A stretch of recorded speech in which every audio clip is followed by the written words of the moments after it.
Hey, maybe golf comes easy to you.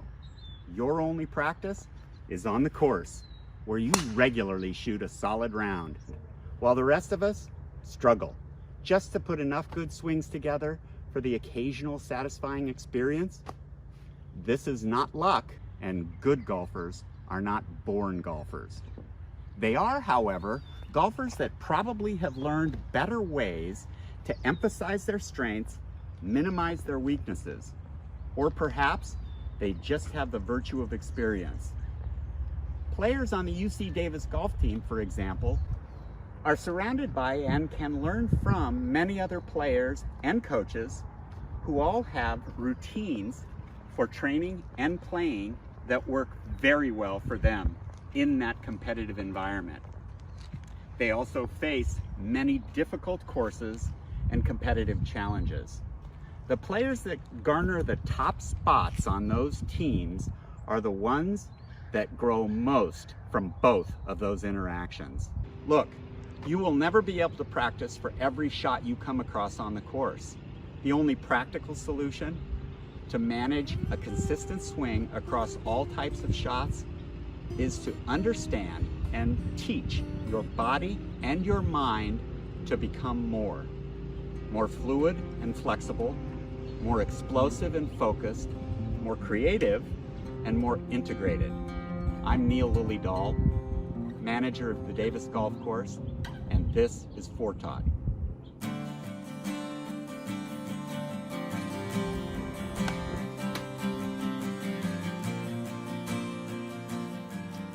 The golf swing is a pretty complex motion. Many linear and rotational forces happen simultaneously within the swing and the body performing it. Properly coordinating all of these requires excellent balance. Look, there is nothing more pivotal to each and every swing you make, and for that matter, all other movement, than balance. Without balance, you couldn't even walk to the first tee, let alone play golf to your potential. Why wouldn't we want to make time take time to train something that important? And train you must, because balance is learned and only then kept. But where to start? I know, the foot, the feet. What's a foot indeed? Your feet are the only parts of your body to contact the ground, where they act as a body's primary sensory infrastructure. With more receptors than almost any other body part, the feet provide necessary information about surface properties, gravity's effect on stability, and changing weight distribution, balance or imbalance. In golf, they root your stance and support your swing from the setup to the dynamic orchestration of sequence movement at contact. But they are an untapped resource for many of us, because we have spent so little time grooming them. Considering their importance, we can start with that training step in the right direction. But to really exploit your feet and their value to your game, you must first understand their parts and then how they can serve your swing. I think we can rely on Marvin here for a helpful visual, although he's not the man he once was. I'll remember where I got this. The foot tripod consists of the inner and outer ball and heel, or the first and fifth metatarsal and the heel bone. This tripod on an individual foot becomes a stability square in a box stance with the entire ball and the heel as the two zones of both feet. The focused interplay of all four zones within this box determines the center of your balanced neutral stance or balance base. Take a narrow stance inside of shoulder width and imagine a solid line from the top of your head down the spine, connecting your pelvic floor, core, or lower dantian, down to the crossroads of this balance anchor. Make sure that you're centered, your knees are just slightly bent, and that you are relaxed. Occasionally do a quick inventory of tension in your body. Your weight should be evenly distributed between the 4 zones by moving from one to the other until balance is eventually found. Then the game becomes maintaining it. Look, I know what you're gonna say. You're gonna say, hey, I can tie my gum and chew shoelaces all at the same time. I think I can probably bend my knees and stand still, for crying out loud. Okay, you might not put it quite like that, but say no more. When you're right, you're right. Here you go. A clearly defined static position of balance is critical to understanding the beginning of balanced movement, for crying out loud. But training a clearly defined kinetic plane is just as valuable for understanding a range of balance and the quality of movement within. So now we start by choosing a specific kinetic balance plane to train. Forward and back, 12 o'clock to 6 o'clock. Drifting to 12 o'clock builds the forefoot to act as a much more efficient support for weight transfer and trigger for motion. Starting from your centered, balanced base, drift slowly forward to the 12 o'clock.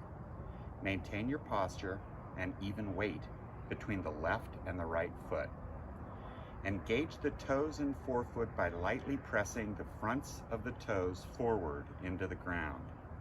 You're shooting for relaxed stability, so until you're very comfortable with this position, proceed cautiously without straining the forefoot. Next, slowly rock back evenly between both heels to 6 o'clock. Pay careful attention to this balance border. The range from balance to imbalance here can be very narrow and quite shocking to your system. It may be useful to initially train this with some type of guardrail that allows you to really feel the beginning of imbalance without losing stability. While doing this drill, negotiations between your feet to maintain center line happen continually along the 12-6.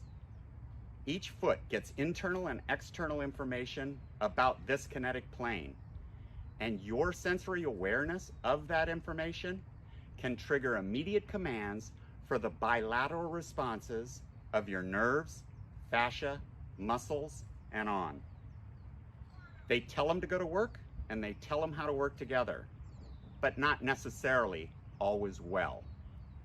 It's quite easy to find opportunities to train your balanced base throughout the day, and the 12-6 plane is simply an extension of that base drill. But training one leg at a time is critical for conditioning and to really turbocharge your stability. Look, we all put shoes on one leg at a time. Why not do it within balance training? Exploiting just a few of these straightforward training opportunities each day will soon show results in more solid stability and improved mobility. Please, Neary, Hanson, Hale, and Allen. Second up on the team, Hodges, Hill, and Bueller. There are many other single leg training opportunities throughout your day, especially if you're creative.